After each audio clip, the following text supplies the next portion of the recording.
What up, y'all? This is your boy DJ Struggle Snuggle, and I made an entry saying, hey, this is my feelings and different stuff like that, and apparently I didn't make a lot of sense to certain people, and they're like, well, you're kind of contradicting yourself. You're saying one thing, and then you're saying another thing. So, this is me saying it again, I guess, correctly. And I'm going to try to say it correctly. Completely correctly, I guess.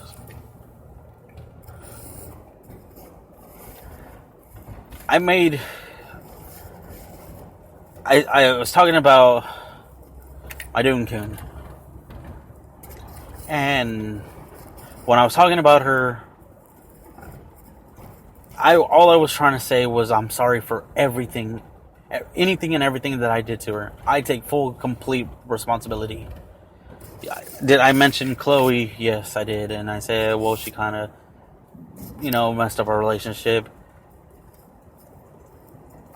I messed it up for allowing you to be in our relationship. I messed it up by letting Chloe and Michaela and Sarah and every other girl, Cara, and every other girl that was a part of the relationship that shouldn't have been there. I apologize for that. For 2.5 years, I was sick, and I was miserable, and I was not who I was. Not an excuse, not anything. It was all my fault. I was sick, and that's it. I'm better. I'm working my ass off to lose weight, different things like that, and it is what it is. It is my fault. Nobody's fault other than my own. Because I was almost 400 pounds, and now I am 280. I got a divorce, and it got finalized July of 2015, and I met the Doon-kun in August of 2015. So I have lost quite a bit of weight. I'm not skinny, but I'm working my ass off to get skinny. People have told me, hey, you couldn't be a fireman, and I was a fireman. I was a fat cop, and I was still a cop.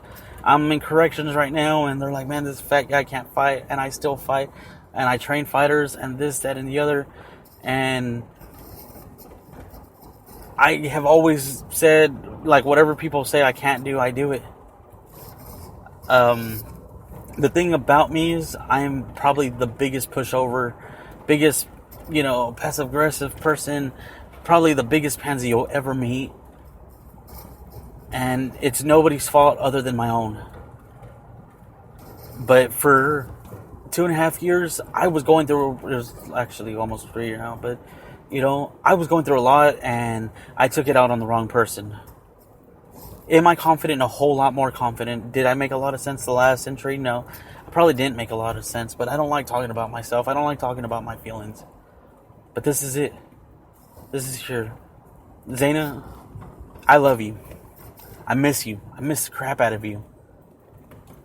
I'm not trying to rush anything. I'm not trying to do anything right now. And if you need a friend, my number is still the same number. I don't even know if you even want to be my friend, even talk to me, even look at me, ever, anything. And that's completely understandable. And I'm not trying to say some shit just so you can, take me back, because I don't want that. I want to be 100% better for you, or maybe the next person that God puts me in my life. But I want to be better. I do. 100% better. And I feel like I'm getting better. I always say I'm fighting personal demons, and I do fight personal demons, because death does not fear. I don't fear death at all whatsoever. And I guess because the lifestyle I live, what I used to do for a living, and what I still do, it's like something that doesn't really concern me. I welcome it, but I'm not going to welcome it just with open arms. I'm going to take death on, but I'm going to enjoy the ride. if I go. But at the end of the day, I know where I'm going. You know, it doesn't make a lot of sense, but with that part, it is what it is. And I am a whole lot more confident. I am working on my weight. So from 400 to 280, that's a lot of weight. I was miserable in my marriage. And a lot of that marriage on the same thing too. It could have been my fault. It could have been her fault. What it is, what it is. I haven't talked to my daughter since November 18th. And like I said, I can't control my ex on certain things. And you know what? She's a good mom. She's doing whatever she's doing, and I can't say anything. I can't do anything on her, and I'm not going to try to control anybody. I'm not going to try to anything anymore. I can't control that. Because what I try to do for those couple years, I try to control everybody, because I couldn't even control my own life. So for that little grasp of time that I couldn't control my life, I tried to control the girl that I was in love with and force things and did this and everything. And you know what? That's not me, and it's never been me. I like to be loving and sweet. I am a protector. I am this, I am that. But all those things that I was, I'm not. I have a lot of people that called me, hit me up and saying, hey man, what is going on? We heard this, that, and the other. And you know what? Was I sick? Yes, I was sick. Am I better? I am a whole lot better. Do I drink? Yes, I drink. Am I calming down, drinking? Yes, I am. I am calming down when I drink. I'm not a angry drunk or anything, but I was drinking just to drink, with my homies and stuff like that. It is what it is. My confidence level is higher. Maybe my attire, my wardrobe, doesn't say reflect who I am, but who I am as a person should reflect that. I am loyal. I am faithful. I take care of my own brothers and sisters in gray or in blue. I do what I gotta do for y'all. My roommates, my people, my daughter. I hope to God that my daughter will look at me one day and say, man, Daddy, you never stop trying. And I love you for that. And I hope to God that she has that same ambition and drive and everything. And I hope to God that maybe if I get to be with the girl that I pray for every single night, unspoken requests, the prayers that I yell at, scream, everything. And hopefully that person gets to say, man, you never stop fighting for our love. You never stop fighting for my kids. Even though they're not my kids, you still prayed about my two boys. And I hope if I get to be their father figure, not their father, but a father figure to them, they can look up to me one day and say, you know what? We got this. I said that didn't really make sense to certain people when I said I'm finally growing up and I'm finally realizing what I actually have that I didn't realize, that I thought I was going through a lot until I went to Vegas. And I look at my nephew, and I didn't see this before, and I talked to him and this, that, and the other. But my nephew, he's my favorite nephew. Everybody knows that he's my favorite nephew. But he took up skateboarding because of me. He is a great quarterback because of me. And I'm not saying because of me, blah, blah, blah, but for years, I've took time, not, just because I thought he was going to be this great, so I did it because I wanted to play sports, and I had nobody else to play with at certain times, so I was playing with him. He was, the little nephew that kept on following me, so if I couldn't go to a friend's house, I'll play with him. And he's a great pitcher because of me. Because I took all that time to play different sports. He talks so much crap. And, he didn't go to college.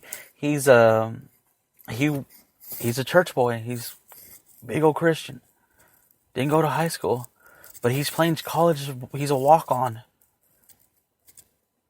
And he's great. Where he knows formations, he knows this, that, and the other.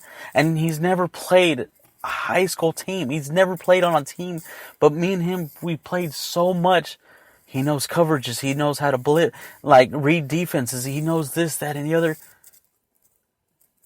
Because I took the time out and just showed him.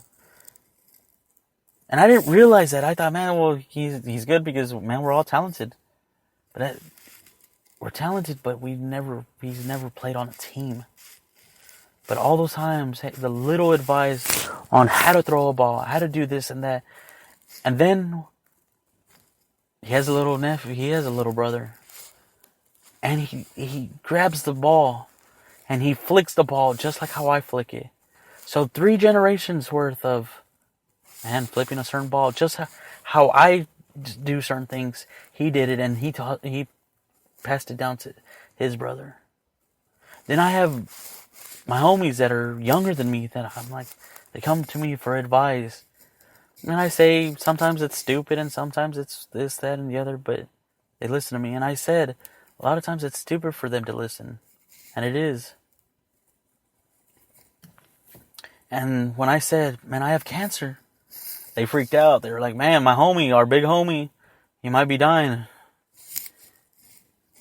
And like I said, and I think they know my mentality on death and how kind of morbid and twisted I am in thinking. Man, I'm good. And if the good Lord's ready to take me, and there's a lot of times where I'm like, oh, Lord, please take me. Please, just take me. But he doesn't, and I'm good. I'm not sick. I had cancer.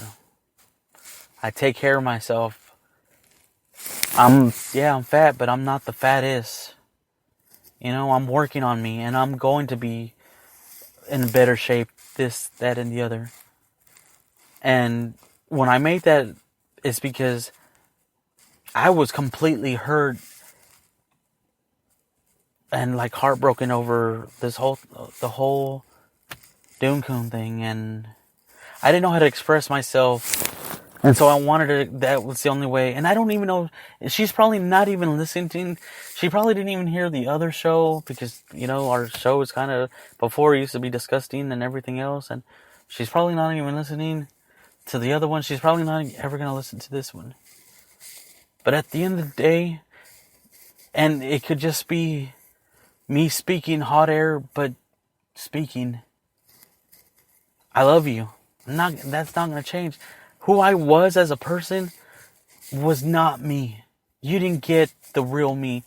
And I'm sorry that you could not, what you told me about your past, and I remember everything that you have ever told me about your past, and I'm sorry that I robbed you of a year of a good relationship that you could have had, but I robbed you of that for me being in a dark place and me trying to figure my life out, and I apologize for that.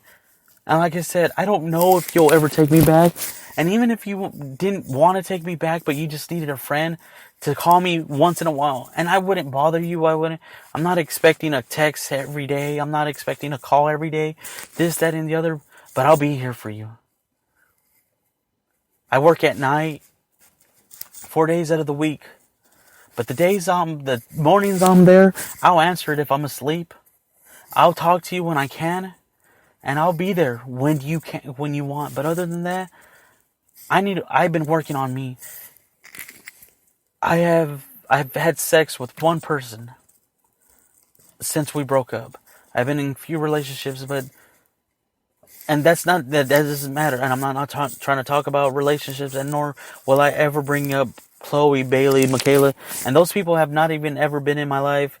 Other than Chloe's been, just because I've been working with her recently, and Bailey just came back into my life with certain things. But this is being addressed to them right now, because they're the ones that kind of flipped out on me. And I quit, and I disappeared. I jumped on a plane and left because I'm not a comedian anymore. I'm not happy. In 2005, I had the world at my fingertips, And I could have just been something huge. I know that for a fact. You know that for a fact. And I think everybody else, you